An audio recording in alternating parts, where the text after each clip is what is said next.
Day. Well, as you can imagine, the communities affected by the floods are grieving. This is a memorial that was set up in downtown Kerrville, filled with flowers and pictures of those who have died or are still unaccounted for. Just heartbreaking. In the wake of this tragedy, especially one that has touched so many lives, it's hard for many of us to make sense of it all, regardless if you're directly affected or not. So joining us now is therapist Julianna Lyddon of Connect with Julianna. You know, you see something like this, of this magnitude, and it is unimaginable. And again, whether you're affected directly or not, you still feel it. You do. You do. And what you're feeling is called collective trauma. So what happens is we're watching this and our central nervous system is just on high alert, really connecting with it. And so that's why you see it affects everyone around the nation, even the globe.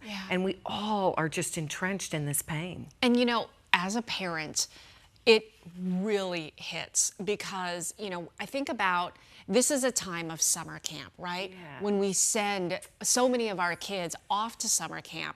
Sometimes it's overnight. In this situation, you know, obviously with Camp Mystic that we keep hearing about, these are overnight long camps. And the thought of never seeing your child again is just terrifying. It's awful. And I know that a lot of times our kids can feel, you know, that sadness and that empathy that so many of us are feeling when we're watching the news. That's right.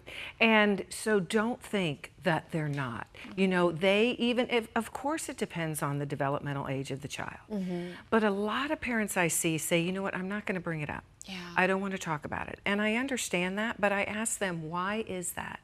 Because if they are age appropriate, I find it to be very important to find the words to share. Because when you share with your child, what happens is they feel valued. They realize, hey, wait, we can talk about this and process it together in my family.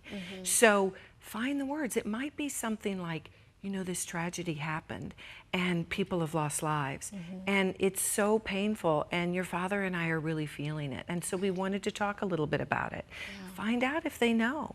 A lot of times they hear about it at school or they hear you talking and you don't know it. And I'll tell you, you know, as a news mom, I talk to my kids a lot. I bet. Obviously about, you know, what is happening. They see it unfold when we're watching news in the morning.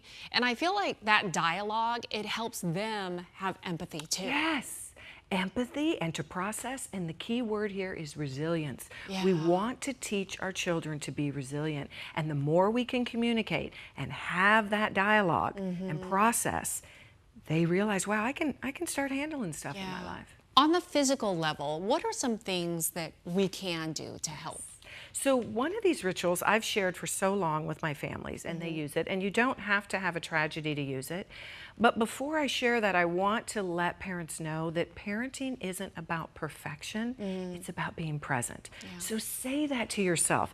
I don't have to be perfect, but I have to be present. So one of these rituals is so great, and I like to do it before bed. So find a comfortable place, light a candle, and take turns sharing an emotion of the day. So maybe about the tragedy, you show them how this works. What is your emotion? Here's mine. Start to kind of debrief and talk a little bit about how to process, and in the end, close it with what you're grateful for.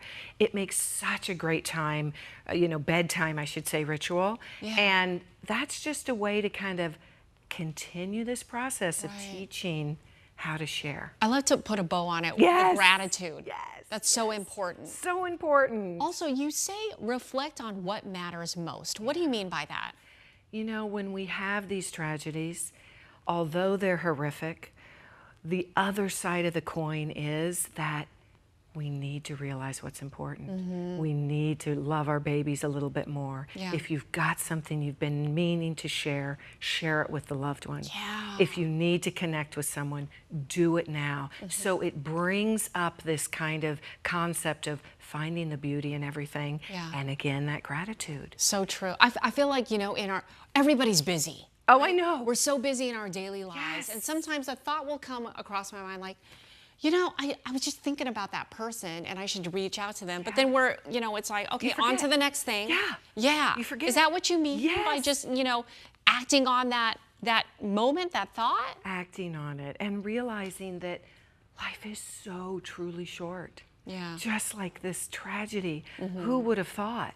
You know, you send your babies away, like you said. Right. It's supposed to be one of the greatest times in their lives. Yeah. And the next thing you know. Yeah. So take that moment to pause and recognize what you do have that's beautiful and hold on tight. Yeah. I love when you're here. Thank you for putting everything in perspective and just helping, yes. hopefully, a lot of people. Oh, good. Thank you, I hope Julianna. so. Well, if you do want to help those who are affected by the floods, and so many people already have, scan the QR code right there on the right side of your screen. Our parent company, Tegna, has created the Texas Flood Relief Fund. That QR code will send you directly to the donation page. And at last check, they've already raised over $180,000. All the money raised will go directly to organizations in Texas helping those in the hardest hit areas. And again, that's so much money. We have also created that donation page posted on our website right now on 12news.com.